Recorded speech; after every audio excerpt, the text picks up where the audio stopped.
Bom, eu sou a Caroline Alves e irei falar sobre adolescência e puberdade. Primeiramente, irei falar a diferença das duas, pois muitas das vezes essas palavras são empregadas como se fossem as mesmas coisas.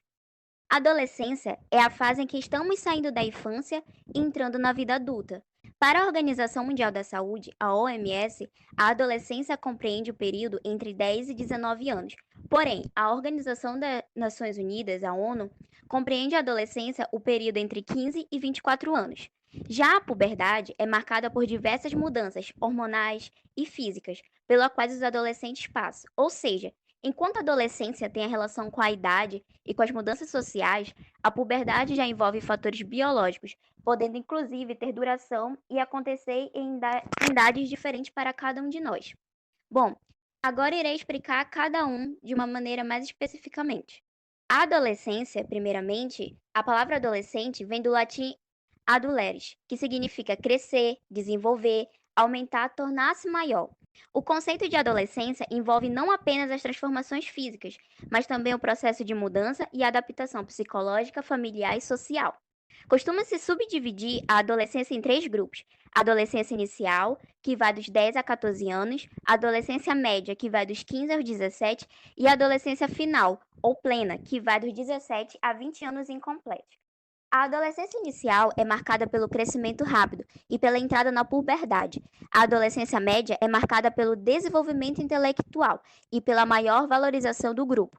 E na adolescência final, consolida-se as etapas anteriores, e o adolescente prepara-se para assumir o mundo o adulto, ou seja, assumir de fato as responsabilidades sociais. Bom, agora vamos entender melhor a puberdade. Na puberdade, ocorrem diversas modificações no corpo da pessoa. Porém, além do desenvolvimento físico, temos o desenvolvimento mental e social. O início da puberdade é influenciado por diversos fatores, incluindo fatores psicológicos, genéticos, condições ambientais e até mesmo a saúde do indivíduo. E vale lembrar que adolescentes na mesma idade podem estar em diferentes fases da puberdade, ou seja, o corpo de uma menina de 12 anos, por exemplo, não obrigatoriamente apresentará as mesmas características de uma mesma menina da mesma idade. Bom, irei falar um pouco sobre a puberdade masculina. Na puberdade masculina, os meninos enfrentam modificações em seu corpo, nas quais o prepara para a fase adulta e o deixa apto para a reprodução. Irei citar agora alguns eventos que ocorrem na puberdade masculina, como a aceleração da velocidade do crescimento. Observe-se também uma maior quantidade de testosterona, no qual é um hormônio que está relacionado com diversas funções do organismo, como o aumento da massa muscular, mudança de voz, entre outros. Bom, agora, na puberdade feminina, observa-se modificações no corpo da menina, que a prepara para a fase adulta e a reprodução. Alguns eventos relacionados à puberdade feminina são a aceleração da velocidade do crescimento. Observa-se um aumento na concentração dos hormônios estrógeno, que é o principal hormônio responsável pelas características sexuais secundárias femininas, tais como o tamanho dos seios e o controle da ovulação, e também desempenha uma importante função no ciclo menstrual. E também se vê um aumento na concentração dos hormônios progesterona, que é um hormônio que também irá desempenhar uma função no ciclo menstrual e na manutenção da gestação. Olá, pessoal. Me chamo Ludmila Costa e agora eu vou falar um pouco com vocês sobre gravidez e parto. Vamos falar sobre o que acontece a partir de quando o óvulo é fecundado. Bom, nós já sabemos que o óvulo é a célula sexual feminina, ou também pode ser chamado de gameta feminino, enquanto que o espermatozoide é a célula sexual masculina ou gameta masculino. Após a relação sexual, pode ocorrer a fecundação. A fecundação é o encontro do espermatozoide com o óvulo. Depois disso, há a formação do zigoto, e a partir daí se inicia o processo de desenvolvimento embrionário. Esse zigoto passa por transformações, até ser fixado na parede do útero. Explicando com mais detalhes. O óvulo não fertilizado é liberado pelos ovários femininos. A fertilização ou fecundação ocorre na tuba uterina, onde há um encontro do óvulo com o espermatozoide.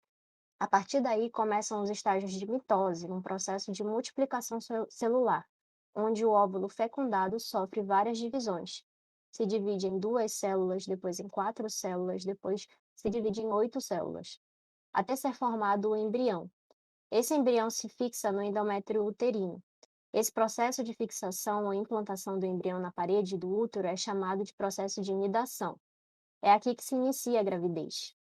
Nesse processo de nidação, algumas mulheres podem sangrar, mas é um sangramento diferente da menstruação, geralmente pequeno, durando 1 ou 2 dias. Depois de 8 semanas de desenvolvimento, o embrião recebe o nome de feto. Então, para que o feto se desenvolva, há a presença dos anexos embrionários, que são muito importantes. Os anexos embrionários são estruturas que protegem e nutrem o feto durante o seu desenvolvimento. O âmnion é um deles. Ele é uma bolsa cheia de líquido, e esse líquido é chamado de líquido amniótico, que é responsável por proteger o feto contra choques mecânicos, desidratação, alterações de temperatura e infecções. Outro anexo embrionário é a placenta. Por meio dela, o feto recebe oxigênio e nutrientes e elimina gás carbônico e substâncias tóxicas. O cordão umbilical também é um anexo embrionário muito importante. Ele é o meio de comunicação entre o feto e a placenta, constituído por 2 artérias e uma veia. Como estamos falando de gravidez e parto, é importante abordar sobre o pré-natal. O pré-natal é um acompanhamento médico da mulher gestante que permite a prevenção de doenças maternas e fetais e tem como objetivo o desenvolvimento saudável do bebê e da mulher durante a gravidez. Então, no pré-natal, há o acompanhamento do ganho de peso da mãe, por exemplo, acompanhamento da pressão arterial dela, da idade gestacional, exames que são realizados, se a gravidez é de alto risco ou não, se a gravidez é planejada ou não. Dessa forma, com o pré-natal, os profissionais da saúde, como médicos ginecologistas, obstetras, enfermeiros ou até mesmo parteiras que estão acompanhando essa grávida, conseguem ter todas as informações necessárias. Então, o pré-natal é importante porque vai cuidar tanto da saúde da mãe quanto do bebê. Falando agora sobre o parto, então, após 9 meses de gestação, geralmente, né? Porque pode acontecer que alguns bebês nasçam antes, que são chamados os bebês prematuros, vai ocorrer o parto. E existem 2 tipos de parto que podem ser realizados: o parto normal e o parto cesáreo. O parto normal ou parto natural, como o próprio nome já diz, é um fenômeno natural em que o corpo da mulher contribui para a passagem do feto. O parto normal é aquele que o bebê sai do útero materno pelo canal vaginal, impulsionado por contrações musculares. Então, no momento do parto, para a expulsão do bebê, o corpo da mulher se organiza. O sistema nervoso trabalha, os hormônios trabalham, o sistema muscular trabalha também. É um momento de muita força exercida pela mulher, para que haja a expulsão do bebê. Podemos dividir o parto normal em 3 etapas. A primeira etapa é chamada de etapa de dilatação. Ela pode ser dividida em fase inicial latente e fase ativa. A fase inicial latente ocorre o início das contrações. Os ossos vão se afastando, o útero começa a sofrer dilatação. Essas contrações são espaçadas, existe um tempo maior entre elas. Então, a mulher sente uma contração de manhã, depois outra à tarde, por exemplo. Já na fase ativa, esses intervalos entre as contrações ficam menores. A mulher começa a sentir contrações em pequenos espaços de tempo e há uma maior dilatação do colo uterino. A etapa 2 é a etapa de expulsão do bebê. O colo do útero já está completamente dilatado, o bebê começa a sair pela vagina da mãe e há o nascimento de fato. Na etapa 3, última etapa do parto normal, há também a saída da placenta. Essas 3 etapas do parto normal que acabei de citar podem durar até 24 horas. Falando agora sobre o parto cesariano, que não é natural. Consiste em uma cirurgia abdominal indicada para retirar o bebê do útero materno quando o parto normal não é possível ou não é seguro, como, por exemplo, bebês que são muito grandes, bebês que estão enrolados no cordão umbilical ou bebês que estão em posição invertida. A cesariana é uma intervenção cirúrgica efetiva para salvar a vida de mães e bebês, que só pode ser realizada com a indicação médica. E aqui eu chamo a atenção mais uma vez para a importância do pré-natal.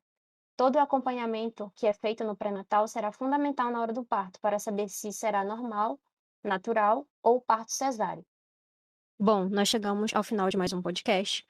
Fique ligado no próximo episódio, onde nós vamos falar sobre métodos contraceptivos e ESTs, que são as infecções sexualmente transmissíveis, antigamente chamadas de DSTs, doenças sexualmente transmissíveis.